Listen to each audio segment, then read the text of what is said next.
Kenya and almost every African country was birthed by the ending of empire. Our borders were not of our own drawing. They were drawn in the distant colonial metropoles of London, Paris, and Lisbon, with no regard for the ancient nations that they cleaved apart. Today, across the border of every single African country live our countrymen with whom we share deep historical, cultural, and linguistic bonds. At independence, had we chosen to pursue states on the basis of ethnic, racial, or religious homogeneity, we would still be waging bloody wars these many decades later. Instead, we agreed that we would settle for the borders that we inherited, but we would still pursue continental political, economic, and legal integration.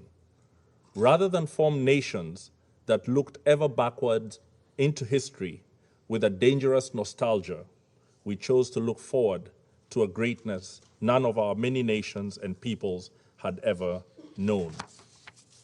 We chose to follow the rules of the Organization of African Unity and the United Nations Charter, not because our borders satisfied us, but because we wanted something greater, forged in peace.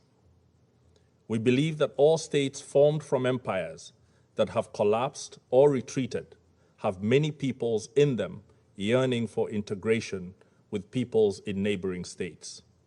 This is normal and understandable. After all, who does not want to be joined to their brethren and to make common purpose with them?